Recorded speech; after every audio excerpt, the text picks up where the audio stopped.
அந்த காட்டில் ஒரு குட்டி குரங்கு இருந்தது. அதன் பேர் முத்து. ரொம்ப சந்தோஷமான குரங்கு. ஆனால் மற்ற குரங்குகளை விட முத்து கொஞ்சம் வித்தியாசம். முத்து யாரையும் கிண்டல் பண்ணாது. யாருக்காவது கஷ்டம்னா உடனே ஓடி உதவி செய்யும். தினமும் காலை முத்து எழுந்ததும் அம்மா குரங்குக்கு வணக்கம் சொல்லும். பிறகு மரத்தையும் காட்டையும் பார்த்து எனக்கு வீடு தந்ததுக்கு நன்றின்னு சொல்லும். இதை கண்டு எல்லா விலங்குகளுக்கும் முத்து பிடிக்கும். ஒரு நாள் பெரிய யானை கோபாலன் ஆற்றுக்கரையில் அழுதுகிட்டு இருந்தது. முத்து ஓடி போய் கேட்டது.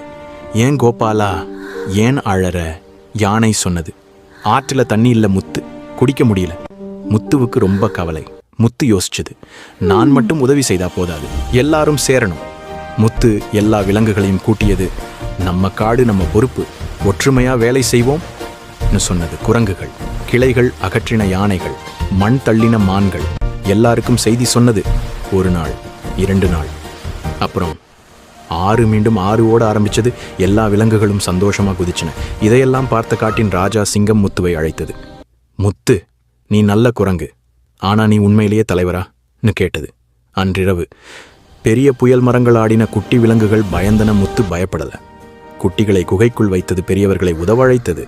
யாரையும் தனியா விடல. புயல் முடிந்தது. சிங்கம் சொன்னது, பலத்தால் அல்ல, கருணையால் தான் தலைவர் உருவாகிறான். முத்துவை ஞானி குரங்குன்னு எல்லாரும் கூப்பிட்டாங்க. நல்ல மனசு இருந்தா நீங்களும் தலைவரா ஆகலாம்.